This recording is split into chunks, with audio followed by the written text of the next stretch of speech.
gentileza e tendo o apoio do ministério, Deus te abençoe.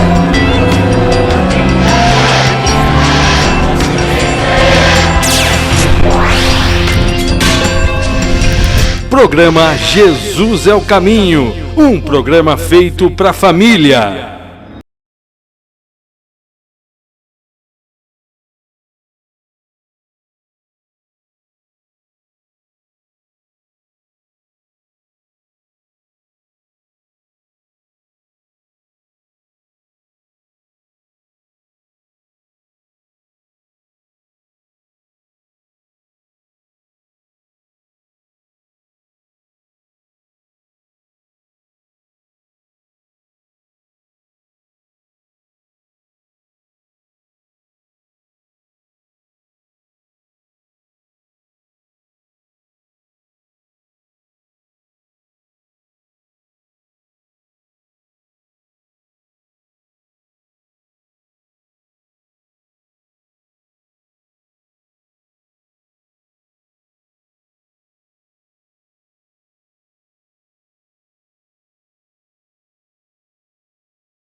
Amados, eu vos saúdo com a paz do Senhor.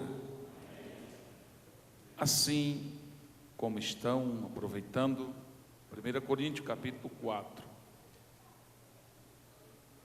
que os homens nos considerem como ministros, em outra versão diz como servos. Eu li uma versão outro dia que diz que nos considere como escravos em Cristo. Vale ressaltar uma coisa que, sempre que se usa a palavra escravo, falando de ministro, não se aplica mais à escravidão plena. Agora somos, não obstante o termo da palavra servo se leva a escravo, mas agora servos, filhos, e não escravos condenados. Por essa visão, Jesus disse: não vos chamo de servo, porque se eu tratar vocês como servo, você não tem acesso à minha casa, não tem acesso aos meus mistérios, não sabe os meus segredos. Vamos mudar esse termo, porque eu vou abrir um novo caminho para vocês servir. Qual? Amigos. Porque o amigo, ele recebe confidência. Então agora não somos mais escravos na sua totalidade, mas somos servos, filhos, filhos que servem ou servos que prestam serviço. Amém? Servo e dispenseiros dos mistérios de Deus. Sentai-vos. Meus amados, vamos aproveitar o tempo. O tema que o pastor escolheu é um tema muito importante para se trazer à mente dos obreiros a responsabilidade que ele tem no desempenho das suas funções.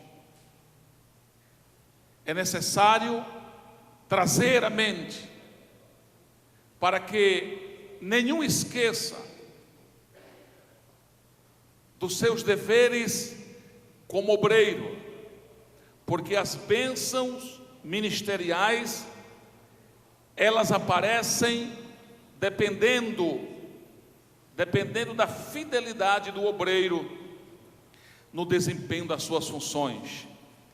E o texto em que Paulo escrevia aos irmãos em Corinto, vale ressaltar que Paulo escreveu esta carta a Coríntio num momento bem crítico da sua vida e no momento crítico da igreja também em Coríntio. A igreja em Coríntio passava por uma turbulência, abandono de ensino, descrença de doutrina, abandono dos preceitos bíblicos, das doutrinas. Deve-se dizer que a doutrina, os preceitos bíblicos são inegociáveis. são inegociáveis. Não se pode fazer negócio com os preceitos, as doutrinas bíblicas. E a igreja em Corinto passava por um momento em que não confiavam mais na ressurreição do Senhor.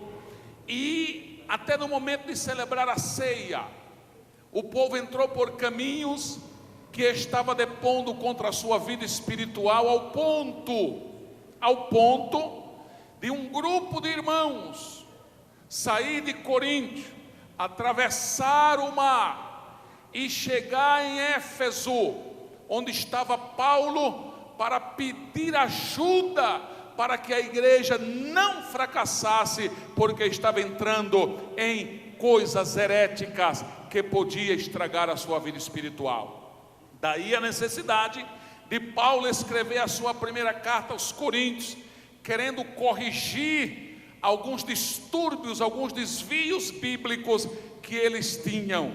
Mas ele começou escrevendo, e quando chegou nesta parte, ele não só exortava aos irmãos obreiros, como ele próprio se conscientizou de que ele tinha uma responsabilidade e um dever diante da sociedade. A palavra de Paulo para descrever isso está na palavra considerar, que os homens nos considerem.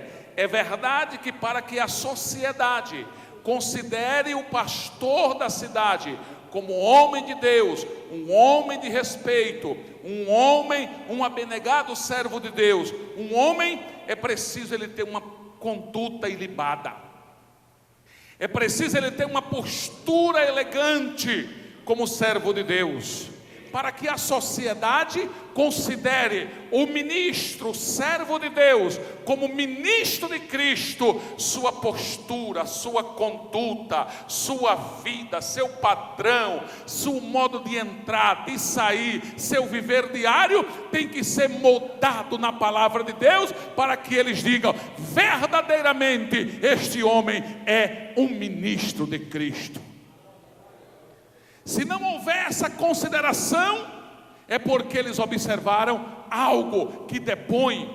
Aí Paulo chamava a responsabilidade dele próprio e daqueles que ele estava escrevendo para isto. Vamos entrar no texto, isto é só uma introdução. Considerem ministros de Cristo. Se não houver essa consideração, não funciona, não dá para funcionar. E dispenseiros, aqui Paulo usou 3 coisas que o pastor, com muita propriedade, com muita sabedoria, escolheu esse tema, que é para discorrer estas 3 coisas: ministros, dispenseiros dos mistérios. Dificilmente a gente ouve ensinadores dizer quais são os mistérios de Deus. Creio, ou pelo menos espero, que os que passaram por estes dias tenham explicado quais os mistérios, porque quando Paulo disse mistérios, considere cuidadores, a versão que o pastor leu, qual foi o pastor?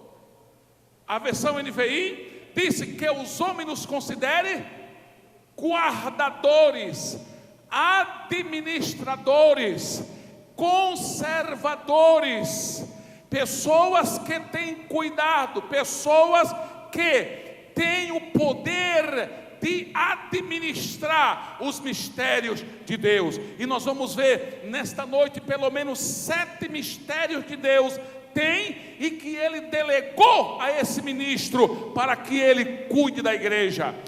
Segunda coisa, Paulo falou aqui de ministro. Devemos observar que ministro é o primeiro escalão de um governo.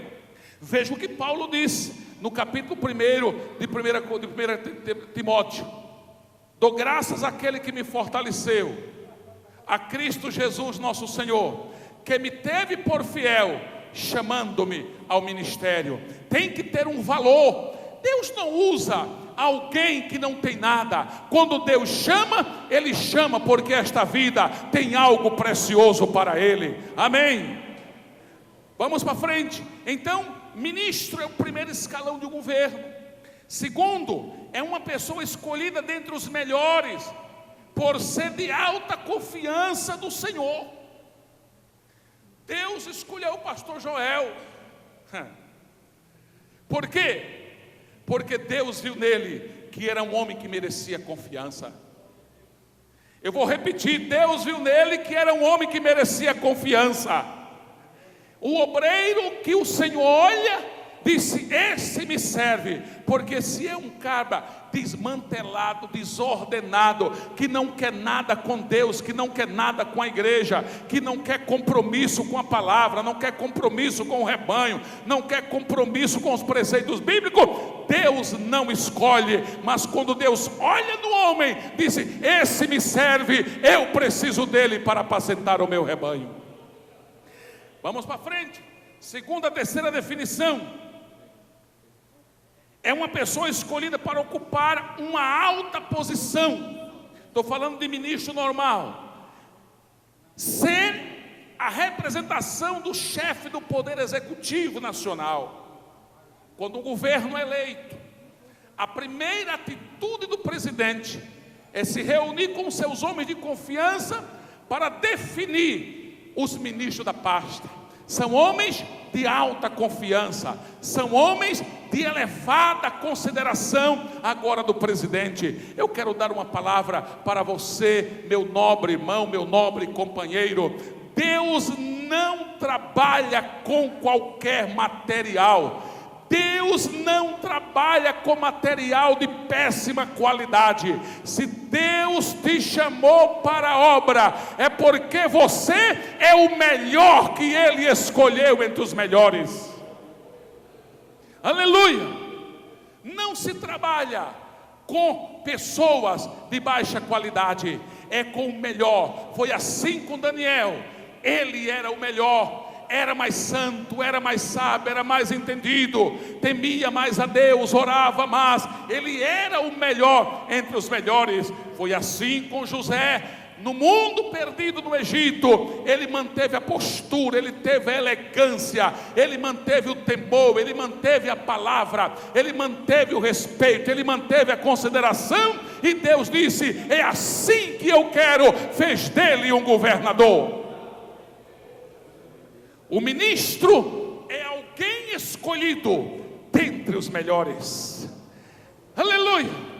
Devo dizer-lhe outra vez: Deus não trabalha com material de péssima qualidade. Quem trabalha com material de péssima qualidade é o pastor, muitas vezes. Porque pastor que ama, ele tem um coração às vezes que a gente diz: mas não é possível que seja maior do que Deus. Deus rejeita e ele às vezes quer dar um jeito, vem para lá, vem para cá, põe a mão, abençoa, faz a pessoa crescer, mas não tem jeito. Quando Deus não escolhe, pode levar, pode trazer, pode subir, pode polir, não dá jeito. Só funciona nesse trabalho quando Deus escolhe a matéria. Vamos para frente. É uma pessoa que é uma pessoa a quem foi dada grande poder para liderar e fazer com excelência. O obreiro, o dispenseiro, o ministro, ele foi escolhido e foi-lhe dado autoridade. O ministro da economia, ele tem autoridade. O ministro da educação, ele tem uma autoridade. E ele tem que fazer bem feito, porque qualquer erro que ele fizer, só se vê a presidência da república, só se vê o chefe do poder executivo. Aqui na obra não é diferente. Os ministros de Cristo, ele tem que fazer direito, fazer com excelência, viver direito, cantar direito, ensinar direito, proceder direito, dar testemunho direito, porque quem o constituiu ministro não foi o pastor presidente, não foi o ministério, foi o dono da obra, foi o pastor dos pastores. Qualquer erro que se comete é uma frustração para aquele que o constituiu. Concorda comigo, meu patriarca?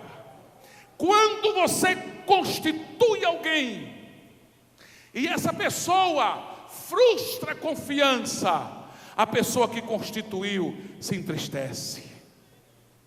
Ah, mas eu deleguei a Levi. Levi, diz o Senhor, eu não posso dizer, pastor Levi, mas Deus, eu constituí Levi como meu representante, como meu porta-voz, como meu servo, como meu ministro, como meu dispenseiro. Olha como ele está fazendo o que está me agradando, e isso faz com que Deus abra um sorriso e se alegre. Mas se houver o contrário, o espírito se entristece e tem até arrependimento de haver constituído esse ministro para representá-lo diante da noiva. Vamos para o texto, porque estou dando essa introdução. Ministro é a pessoa a quem foi dada grande autoridade na função exercida. Sua voz, suas decisões são as vozes, ou é a voz no caso do singular. Sua decisão ou suas decisões são as decisões daquele que o constituiu. É por isso que o ministro de Cristo, ele não tem autoridade própria. Eu vou repetir, pastora, o ministro de Cristo não tem autoridade própria. Pedro havia negado a Jesus, aí estava, meu irmão, vamos usar uma expressão descabriada. Aí Jesus disse: Pedro, tu me amas? Amas-me? Senhor, eu te amo.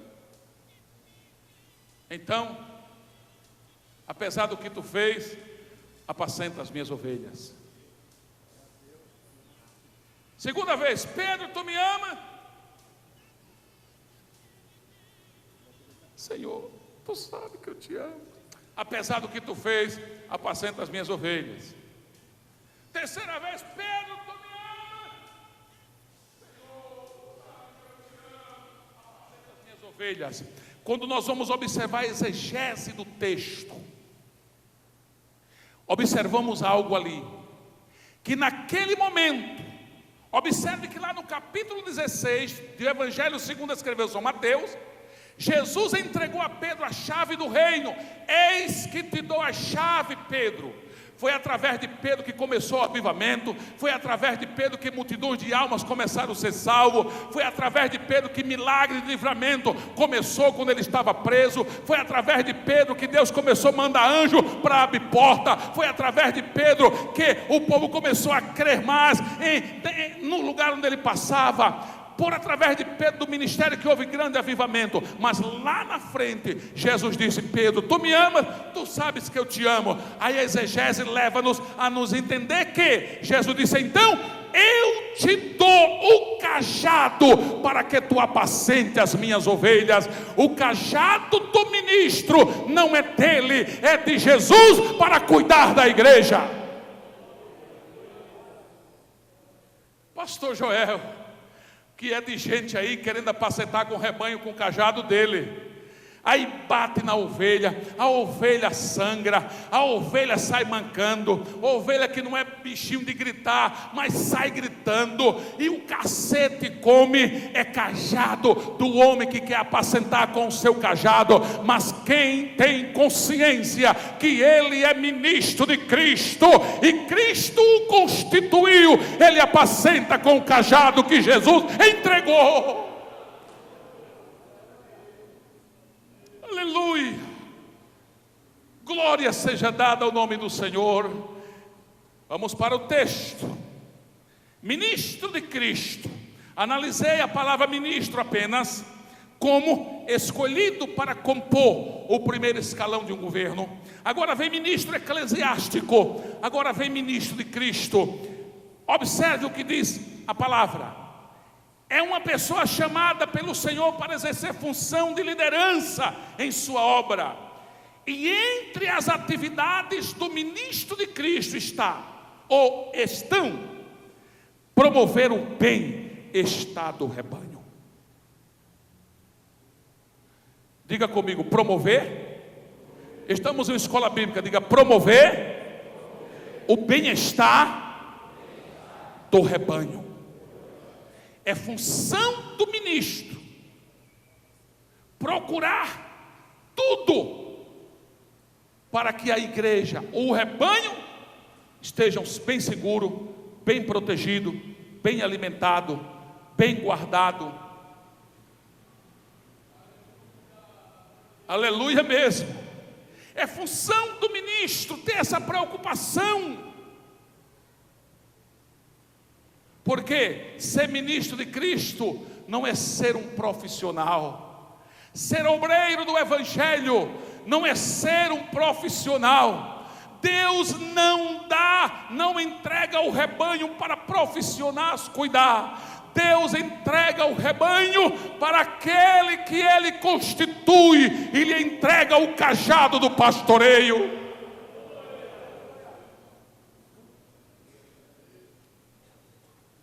Aleluia, glória a Deus.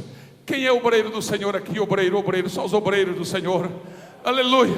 Eu não sei qual é o plano de Deus para a sua vida, porque o plano de Deus é individual. Para cada um, Deus tem um plano diferente. Tem um plano para pastor Joel presidir, teve um plano para o pastor Levi presidir. Eu não sei qual é o plano de Deus, mas não importa qual seja o plano de Deus, seja qual for este plano, Ele só entrega para cuidar do rebanho dele. Promova o bem-estar do rebanho do Senhor. É função do ministro.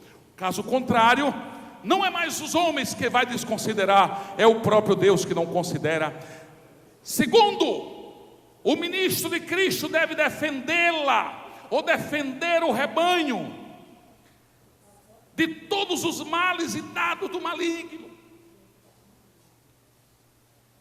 Defender, ainda que seja para dar sua vida. Vamos para o assunto. Acompanhe no seu material. Função do ministro: primeiro, promover o bem-estar do rebanho. Diga: promover o bem-estar do rebanho. Segundo, defendê-lo de todos os males do maligno. Terceiro, conduzi-lo a Cristo pelo ensino da palavra. Eu vou repetir: conduzi-lo a Cristo pelo ensino da palavra. Eu vou dizer de novo: conduzi-lo a Cristo pelo ensino da palavra. Quando você pega Efésios capítulo 4, se você perguntasse quais são os 3 agentes diretos da salvação, aí você diz comigo: o Pai. Diga: o Pai. Segundo, o Filho, o Espírito.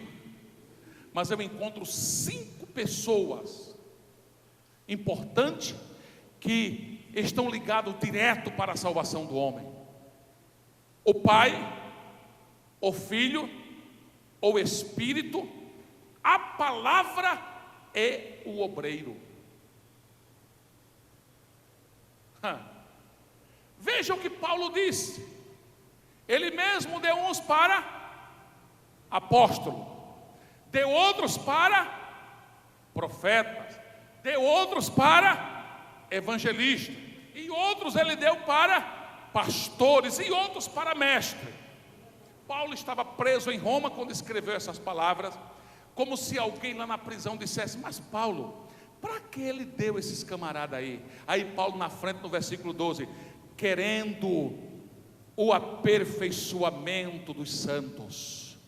A salvação do homem é dada, mas ele precisa de aperfeiçoamento, e esse aperfeiçoamento é responsabilidade do ministério, que tem que fazer pela palavra. Aí eu fui buscar no grego algo importante nesse versículo, pastor Levi.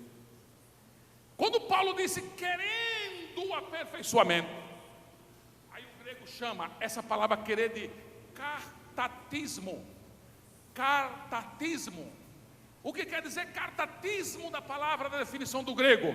A palavra cartatismo quer dizer restaurador de ossos velhos, reconstrutor de ossos quebrados, reparador do que não é nada para que seja. Então, na linguagem de Paulo, o que foi que Paulo disse? Ele deu para apóstolo, ele deu para profeta, deu para evangelista, pastores e mestres. Para quê? Para que o osso seco ele tenha vida e seja obreiro do evangelho. Amém. Veja que linguagem abençoada de Paulo. Aquele que não é nada, o ministério trabalha pela palavra para que ele seja, ergue a sua formação ministerial. Bendito seja o nome do Senhor. Ministro de Cristo, conduzir pela palavra. Não troque a palavra por nada. Não troque a palavra por nada. A palavra é a palavra. A palavra é quem define, a palavra é quem dá vida, é quem restaura, é quem guia, é quem ensina. Terceiro, quarto, o ministro de Cristo tem que conduzir o rebanho para o céu, não permitindo mancha em suas vestes. Vou dizer algo aqui, e eu tenho aqui 2 homens dotados de excelências ministeriais para concordar ou discordar comigo, mas na condução do rebanho, a mancha na veste da noiva que surgir, muitas vezes é responsabilidade daquele que está conduzindo. É preciso tomar cuidado. Aí vem, pastor Joel, tudo aquilo. Como está entrando coisas por aí, de todos os lados, só não vem de cima. E se vier de cima, é só aqui, desta abóboda, deste primeiro céu. Mas do céu dos céus só vem coisa boa. É de todos os lados, é de todas as maneiras. E não deve se preocupar. A igreja, ela tem autoridade suficiente de Deus, e o obreiro tem a autoridade suficiente de Deus para queimar tudo o que venha manchar as vestes da igreja. Quem é a igreja do Senhor aqui? Aleluia! Se você é obreiro, você foi chamado para cuidar da preservação da veste da noiva.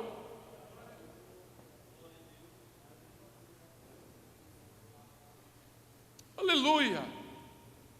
Bendito seja o nome do Senhor. Bendito seja o nome do Senhor. Conduzi-la para o céu, não permitindo mancha nas suas vestes. Função do ministro de Cristo: morrer pelo rebanho, como fez o Senhor. Se tiver que morrer, ele vai morrer. Aí Paulo foi enfático no capítulo 5, versículo 25 de Efésios: ó, os maridos, amais as vossas mulheres, como Cristo amou a igreja, e a si mesmo se entregou por ela. O que Paulo estava dizendo ali? Quem é o esposo da igreja? Quem é o esposo da igreja? Mais forte, quem é o esposo da igreja? Jesus está onde? À destra do Pai. E ele entregou a responsabilidade da igreja a quem? A quem? A quem? Primeiro não, primeiro tem uma pessoa aí entre Jesus e o ministro. Quem? O Espírito Santo. Aí ele entregou o Espírito Santo. O Espírito Santo, me permita, pastor, solta aqui, pode soltar. O Espírito Santo tem a responsabilidade, essa é a noiva, representa toda a igreja. Ele tem a obrigação de conduzir a noiva, de cuidar dela, de protegê-la, de ampará-la, de guiá-la, de alimentá-la, de proteger o seu bem-estar. Mas o Espírito Santo, ele não faz isso só. Aí ele disse: como é que eu vou fazer? Aí ele saiu procurando, aí ele achou pastor Joel, e disse: não, então sabe o que? Eu vou chamar meu servo Joel, para que ele me ajude no cuidado, na preservação, na condução da noiva. Aí constituiu esse ministro para cuidar desta igreja e ser cooperador dele. Então quem é ministro de Cristo, se tiver que morrer pela noiva, como fez o Senhor, ele tem que dar a vida para que ache a sua vida na eternidade. Amém. Muito grato, pastor. Ser obreiro, ele morre. Ai do pastor inútil que abandona o rebanho, a espada cairá sobre o seu braço e sobre o seu olho direito, o seu braço completamente se secará, e o seu olho direito completamente se escurecerá. Aleluia. Levante as mãos aos céus e diga: Senhor, me guarda. Oh, se você foi chamado como ministro de Cristo, diga: Senhor, ajuda-me para ser cuidadoso com a noiva. Glória a Deus. Que os homens, que não só os homens, que o Espírito, que não só o Espírito, que o Pai, que não só o Pai, que o Filho, e não só o Pai, o Filho e o Espírito, mas a palavra veja em nós, depois de esquadrinhar, que você é um ministro de Cristo, que cuida do rebanho. Eu sou interessante com essa palavra, pastor.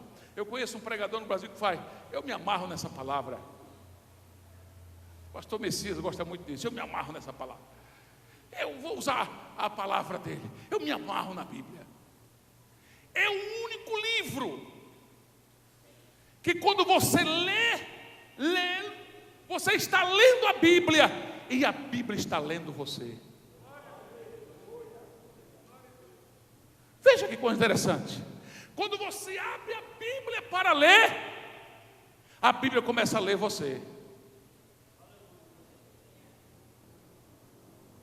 Ai do obreiro, do ministro. Vamos para frente. Diga comigo: que os homens nos considerem como ministros, como dispenseiro dos mistérios. Se Deus lhe deu cajado, que é o símbolo da autoridade, use para o bem da igreja. Vamos lá. Promover sua expansão por toda a terra, pois é ordem do Supremo Pastor. Deixa eu dizer um negócio aqui para os irmãos. Estamos em uma escola bíblica, e vocês já preguei aqui algumas vezes, sabe o meu estilo como é. Diga-se comigo: o trabalho que eu faço, pode ser mais bonito, diga: o trabalho que eu faço para Deus.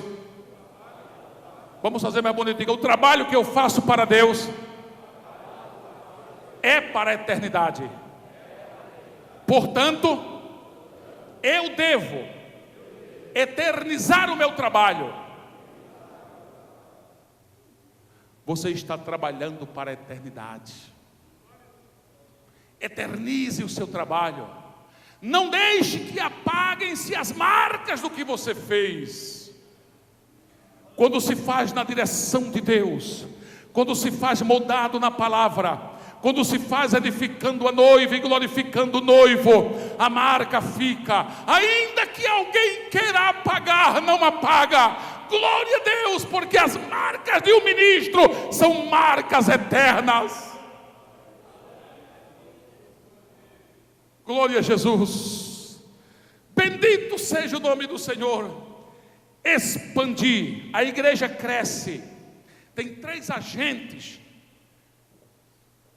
para a igreja. Primeiro, Jesus, Ele é o fundador, Ele é o dono. Não existe igreja sem que haja a palavra dEle. Segundo, o Espírito Santo. É Ele quem cresce, é Ele quem prospera, é Ele quem expande, é Ele quem dá graça, é Ele quem faz avançar. Um trabalho que o Espírito Santo não está nele não vai para frente. Pode ter inteligente, ter teologia, higia e trigia, higia na ponta do cabelo. Se o Espírito Santo não fizer andar, não vai para frente. Mas existe o terceiro agente, o ministério. A obra avança com a ação do ministro constituído. Vamos lá, submeter-se em tudo ao Espírito Santo de Deus, pois chamou para cooperar com ele na condução da noiva. Vamos seguindo. Alimentá-la pelo alimento genuíno, sem mistura da palavra. Já citei passado. Coroá-la de honra em todos os momentos diante dos homens. Aí Jesus disse: aquele que perder a sua vida. Quem negar o meu nome, eu também o negarei. Deixa-me dizer um negócio, pastor Levi. Vou falar, a homilética, ela proíbe o conferencista, o orador, ele falar de forma direta à autoridade. São pontos da homilética, mas eu quero falar aqui direto à autoridade. Vou deixar a homilética de lado. Quando Deus entregou o rebanho ao Senhor, houve a transmissão de um cajado. O que Deus esperou e espera ainda mais é que a noiva, o seu pastoreio, seja coroada diante dos homens em todos os momentos. E o ministro constituído, ele tem a obrigação de honrar a noiva diante da igreja, diante da sociedade, diante do diabo, diante do inferno. Tem que olhar e a igreja em Limeira, toma cuidado com ela, capeta, porque se ela abrir a boca vai acontecer. Por quê? Porque o pastor que cuida dela conduz na palavra e ela tem autoridade. Amém.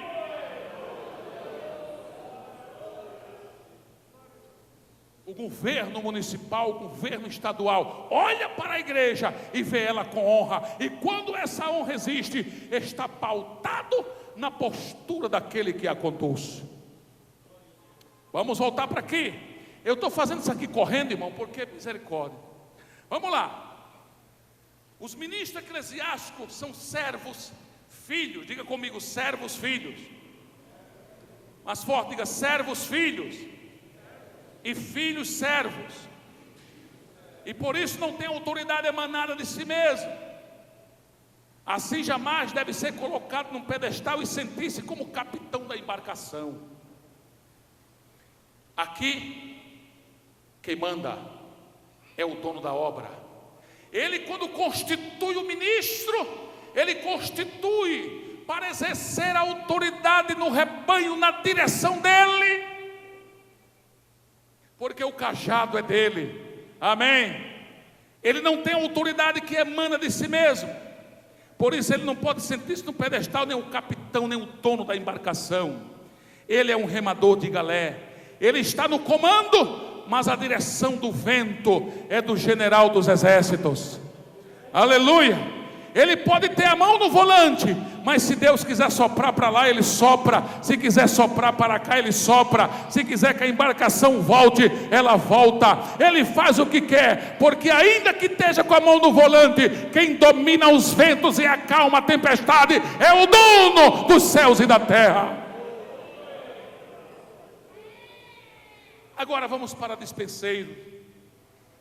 O apóstolo, o maior apóstolo do cristianismo, exalta as qualidades de um servo filho, como figura de cuidador ou cuidadores dos mistérios.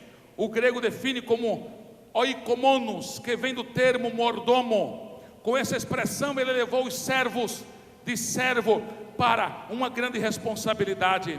Vamos lá. Os mordomos ou os dispenseiros é a pessoa que toma conta e cuida da casa. Eu falei, cuida de quê? Cuida de quê? Pastor Levi foi constituído aqui para cuidar da casa. Mas como ele não pode cuidar só, ele constituiu, segundo a autoridade que lhe foi conferida, a autoridade para que outros cooperem com ele no cuidado da casa. E o que acontece às vezes quando nas reuniões de obreiro? Irmãos, o diácono tal, vamos suspender o diaconato dele? Por que foi que esse diácono está sendo suspenso? Porque não honrou a confiança de ajudar a cuidar da casa. Vamos excluir, disciplinar o presbítero tal. Por quê? Não vamos deixar por quê. Vamos só dizer que ele não honrou a confiança que foi lhe dada para ajudar a cuidar da casa. Porque o dispenseiro, ele cuida da casa. Diga comigo, ele cuida da casa. Eu sempre fui diácono e ainda sou. Ainda hoje, eu vou pregar nos lugares, já fiz isso em várias vezes. Quando eu chego assim no lugar que eu vejo uma lâmpada queimada, aí eu saio por ali e pergunto: quem é que administra isso aqui? Ou seja, que tem uma pessoa que cuida. Aí disse: é o pastor fulano. Eu procuro, eu digo: meu nobre, aquela lâmpada está queimada, não dá para a gente trocar aquela lâmpada? Ô pastor, está queimada. Eu digo: faz dias, veja como está tudo preto. O auxiliar que tem cuidado da obra junto do pastor, ele tem que olhar detalhes. O pastor não precisa estar vendo lâmpada queimada, torneira vazando, mangueira furada, sanitário entupido. Isso é trabalho de quem coopera. Eu fui diácono e ainda sou. Um dia cheguei na igreja, pastor Levi, para um culto até de Santa Ceia. Aí eu sempre olhava, entrava, via se estava limpo, olhava isso aqui, porque a gente fala, e gotículas de saliva sempre vem, passava um pano e tal, olhava o banheiro, veja se a cadeira do pastor estava bem, estava limpa, sempre fiz isso. Mas por que você fez isso? Porque isto é função de quem ajuda a cuidar da casa. O obreiro tem que estar atento para as necessidades. Isso é importante. É a pessoa que toma cuidado da casa. É a pessoa que para o dono da casa ele é um servo. Mas em relação aos demais, ele é um superintendente, ele é um administrador, é um chefe, é um gerente, é um organizador, é um supervisor. O dispenseiro cuida dos interesses do Senhor. Dos interesses. Eu estava pregando essa semana, final de semana passado, no Congresso Internacional de Missões, na Tríplice Fronteira, Brasil, Paraguai e Argentina. Estávamos ali, vários obreiros, eu fui ministrante daquele congresso, e a gente falava ali da missão principal da igreja. Qual é o interesse? Porque a gente sempre diz, pastor Levi, eu estava aqui no Congresso de Missões, em novembro, tentando interpretar lá o colombiano, o irmão, meu chefe lá, esqueci o nome dele. Aí a gente sempre diz: missões está no coração de Deus. Mas qual é o conteúdo que está no coração de Deus para a gente saber o que é missões? Existe um projeto no coração de Deus, e no coração de Deus está, porque a visão prioritária de Deus é a restauração da raça humana. O que a gente diz que missões está no coração de Deus é justamente isso, a restauração da raça humana. E essa restauração Deus delegou, Deus entregou a responsabilidade aos dispenseiros, aos ministros, para expandir o seu evangelho por todas as partes, para restaurar a raça caída, cuidar do alimento de toda a casa. Veja que importante: alimentar a igreja, prover o alimento para o povo, descer ao poço de Deus, presta conta de tudo ao Senhor. É um homem de confiança plena. Aqui estão, meus amados irmãos, os senhores que estão aqui para servir a Deus, são homens de confiança plena. No dia que Deus não confiar mais em vocês, Ele tira e coloca outro no lugar. É assim, meu pastor? Acabou. No dia que Deus não confiar mais, Ele tira. Se o Senhor se agradar de você, meu irmão, a bênção é plena na sua vida. Se o Senhor se agradar de você, meu irmão, Ele confirma o teu ministério. Agora, se Ele não se agradar, Ele vai tirar e colocar um que agrade a Ele. Aleluia. Vamos deixar isso para lá. Dispenseiro dos mistérios. Aí tem aqui: o termo dispenseiro tem o significado de alguém que cuida da dispensa. Vocês já viram isso aqui? Eu vou passar porque nós temos ali só alguns minutos. Veja aqui algo importante: o dispenseiro de Deus é responsável direto pelos mistérios de Deus. Não é de responsabilidade ou de competência do mordomo prover o alimento para a família. Essa é uma atribuição do dono da casa. O dispenseiro, ele tem que preparar e transmitir. Vamos lá: o servo de Cristo, o mordomo de Deus, não tem que fabricar uma mensagem para os filhos da casa. O alimento que é a palavra, os mistérios já estão providos por Deus e estão contidos na palavra. Os mordomos de Deus não podem sonegar ou alterar, adulterar este alimento. Deve servi-lo integralmente. Tem gente aí adulterando a palavra, misturando com coisas, levando coisas que dá nojo até você citar. Hoje, o melhor pregador é o que grita mais, que esperneia mais, o que faz mais avião, teco-teco, monomotor e bimotor. É o que pula mais, o que grita mais, o que esperneia mais e a saliva corre mais. Meus amados irmãos, a igreja de Cristo, ela nasceu pela palavra. Jesus disse: vós já estão limpos pela palavra que vos tenho falado. Paulo exortava Timóteo, disse: tu permanece no que aprendeste. É a palavra quem constrói, é a palavra quem dá vida, é a palavra que ajuda o obreiro à condução da noiva e à confirmação do seu evangelho, do seu ministério. A função do mordomo é servir as mesas com integridade. Cabe ao mordomo dispenseiro transmitir o que recebeu. Os dispenseiros são servos de Cristo e não têm autoridade, já falei. Agora vem os mistérios de Deus. Eu falei correndo porque a gente foi esmiuçar.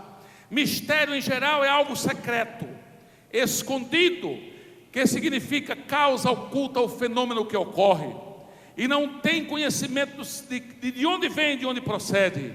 Mistério não se explica. A palavra mistério ocorre 27 vezes na Bíblia, todas no Novo Testamento. Qual o significado bíblico de mistério? Primeiro, porque a gente diz que os homens nos consideram como dispenseiros dos mistérios de Deus, mas quase ninguém explica isso aqui. Eu vou tentar explicar muito rápido. Qual o significado bíblico de mistério? Para os homens significa algo espantoso, extravagante, algo aterrorizante, algo que é sobrenatural. Para Deus são coisas reais com valores espirituais. Significa algo que somente Deus conhece e revela quando ou por quem Ele quer. Somente pessoas do povo de Deus podem alcançar os mistérios, são coisas espirituais. Deixa eu dizer um negócio para vocês aqui, que eu não sei se meus pastores concordam comigo, mas se não concordar me digam também. Às vezes na nossa reunião de ministério, a gente não entende por que o pastor Levi fica de porta fechada só com o pastor fulano, pastor fulano, pastor fulano. Eu também não sou obreiro. A Santíssima Trindade também tem isso, irmão. Os conselhos secretos de Deus, só quem participa é o Pai, o Filho e o Espírito. Eu creio que quando os seres celestiais vão cantar Santo, Santo, ele fala: meu filho, canta Santo, Santo para lá e outra hora. Agora aqui é só os três. Agora tem um negócio, o que Deus delibera, o que Deus resolve no conselho secreto, tem um povo que Ele revela. Ele não revela os anjos, Ele não revela os arcanjos, Ele não revela os arcanjos, não, o arcanjo, porque não são os arcanjos, não temos prova na Bíblia de arcanjos, mas o arcanjo, somente um. Não os anjos, não o arcanjo, nem os querubins, nem os serafins, mas Ele revela aos ministros constituídos por Ele. Tem coisas que Deus delibera no conselho secreto da Trindade, mas na calada da noite Ele diz ao coração do ministro, porque o que Deus pensa, Ele pensa para o seu bem. Quem é a igreja do Senhor aqui? Põe a mão no peito assim, diga: o que Deus pensa, Ele pensa para o meu bem. Aleluia! E como Ele precisa de alguém para fazer chegar a você, Ele revela ao ministro que Ele constituiu. Pergunta a esse homem quantas vezes Deus falou com ele às caladas da noite. Pergunta quantas vezes Deus falou com ele diante de problema difícil, dando direção, porque Deus fala com o ministro que Ele constitui. Aleluia! Veja bem aqui, meus amados irmãos, mistério. Quais os propósitos de Deus com relação aos mistérios? Primeiro, comunicar aos seus segredos aos escolhidos para o santo ministério, Mateus 13:11. Segundo, desvendar muitos segredos do reino de Deus, revelar segredos que está escondido nos secretos de Deus, mas Deus revela ao ministro que Ele constituiu. Se Deus te chamou, isso também é para você. Evitar que sejamos ignorantes em assuntos espirituais. É inconcebível, pastor Levi, que um obreiro chamado por Deus, ele seja ignorante nos assuntos espirituais. Ele não pode exercer ministério, ele não pode apacentar, ele não pode conduzir, porque ele está trancado à porta da revelação. Mas tem uma coisa: quando Deus, Ele dá ao homem e é correspondido, Deus abre as portas dos mistérios e revela ao obreiro que Ele chamou. Aleluia! É um direito do obreiro conhecer as realidades dos mistérios de Deus e evitar que sejamos ignorantes. Agora vou correr e vou terminar, porque o tempo já não dá mais para falar. Os 7 principais mistérios de Deus na Bíblia. Escute aí, que os homens nos considerem como dispenseiros dos mistérios de Deus. Primeiro mistério de Deus nas páginas da Bíblia, Romanos 16 e 25, mistério da salvação através de Cristo. Existe algo aí que é mistério de Deus, e o obreiro tem a obrigação de conhecer, de penetrar no conteúdo. A gente estuda, pastor, a disciplina teológica, a soteriologia, soteriar, salvar, que é a doutrina da salvação. Mas eu vejo um conteúdo tão fraco dos nossos cursos teológicos na disciplina de soteriologia. Não se penetra a fundo na salvação. O que é a salvação? Para que a salvação? Trazer ao povo, conscientizando da salvação. É mistério de Deus e o obreiro é revelado os mistérios da salvação em Cristo. Romanos 16 e 25. 2, mistério da fé, 2 Timóteo capítulo 2. 3, mistério da sabedoria de Deus, 1 Coríntios capítulo 12, versículo 7. 4, mistério da piedade, 1 Timóteo capítulo 3, versículo 16. 5, mistério da vontade de Deus, Filipenses ou Efésios 1 e 9. 6, mistérios da igreja, Efésios 5 e 32. 7, mistérios do arrebatamento, 1 Coríntios capítulo 15, versículo 51. 8, mistérios da Santíssima Trindade. E quando nós analisamos, descobrimos que Deus revela aos seus ministros. Agora, a qualidade de um bom dispenseiro, eu tenho ali mais talvez 5 minutos. Qualidade de um bom dispenseiro, não dá para falar. Veja, em qualquer função que se exerça uma atividade, é necessário qualificação, crescimento, bem como qualidades indispensáveis. É fundamental no exercício da atividade. Como dispenseiros, o ministro do Evangelho, o obreiro em geral, não foge à regra, e as qualidades fundamentais são indispensáveis. Primeiro, lealdade. Eu disse? Agora escute, por favor. A lealdade tem 3 manifestações. A fidelidade, diga comigo, fidelidade. Fidelidade implica em confiança do obreiro para o cooperador, do cooperador para o obreiro, para a igreja. E essa relação de implicação tem implicação mútua. Aplica-se entre 2 indivíduos. O dispenseiro tem que ser fiel. 2, a honra é a nobreza da alma, a magnanimidade, e o obreiro tem que ter honra. Eu vou passar. 3, a gratidão. São qualidades da lealdade. Mas como a lealdade, pastor, tem 3 manifestações, a deslealdade também tem. A presunção, que é o fingimento, o pedantismo, a simulação, a arrogância, o desdém, a empáfia, a insolência e o orgulho. A soberba. É inconcebível que um obreiro seja presunçoso. É inconcebível. Se você entrar por esse caminho, está rejeitado como dispenseiro. A soberba é o sentimento negativo caracterizado pela intenção de ser superior aos demais. A altivez é a falta de lealdade muitas vezes se manifesta em casa, no trabalho e até no ministério, onde muitas vezes tem acontecido. Agora escute-me por favor, meu amado irmão, a falta de lealdade deforma a imagem e a conduta, e o pior é que quando o desleal fala com tanta certeza que parece verdade, e quem ouve aceita como se fosse verdade. Calúnia. O desleal, quando calunia alguém, ele fala com tanta verdade que quem escuta diz: foi. Eu tenho certeza que é verdade.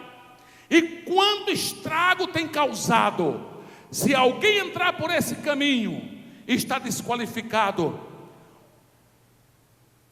O dispenseiro tem que ser fiel. Primeiro, vou passar só correndo, ao seu Senhor que o vocacionou. 2, no desempenho das suas funções.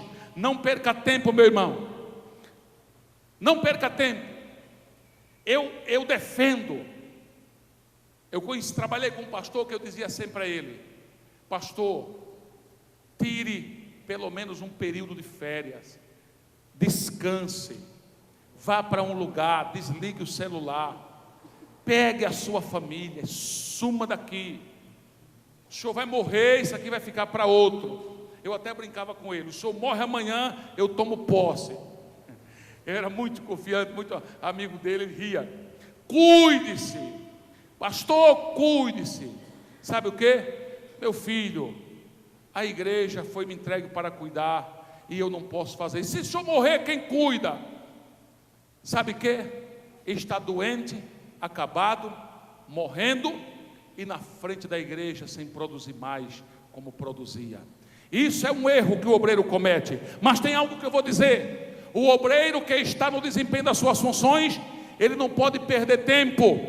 Ao invés de passear, se está de férias para descanso com a família, muito bem, deve fazê-lo.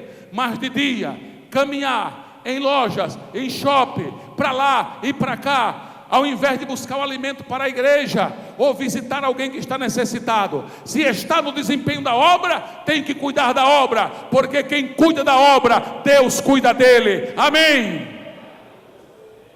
O tempo de descanso é um tempo apartado, não é um tempo misturado com o tempo do pastoreio. Eu, quando estou cuidando de igreja, tem aquele período que eu sumo, não tem para onde, sempre 15, 20 dias, viajo para um lugar, celular de jeito nenhum, e saio, digo ao sucessor: é por aqui, pagamento tal, dia tal, isso aqui, cumpra a risca. Já deixo tudo feito e vou embora. Quando chego, as forças estão renovadas. Então desempenho as funções. A palavra que ele foi entregue, com o qual deve conduzir o rebanho, ser fiel à palavra, na defesa do rebanho, defenda o rebanho, na ação de morte, se tiver que morrer, morra pelo rebanho, na administração responsável do dinheiro da igreja, tem que ter lealdade, tem que ter fidelidade. Isso é inquestionável, não tem para onde. Eu dou glória a Deus que vocês têm aqui um homem que tem temor de Deus, porque eu sempre digo: quem cuida do dinheiro da igreja tem que ter medo do inferno. Dedicação aos salvos, na firmeza ante a renúncia das ofertas que vêm. Eu vou resumir isso aqui para terminar, dizendo-lhes: o homem que é chamado por Deus, ele foi chamado para cuidar do rebanho. Não pode misturar visões, porque o galardão, Jesus está às portas para dar o galardão a cada um segundo as suas obras. Que os homens nos considerem como ministros dos mistérios de Deus. Que Deus nos abençoe, que Deus nos guarde e nos ajude a sermos fiéis.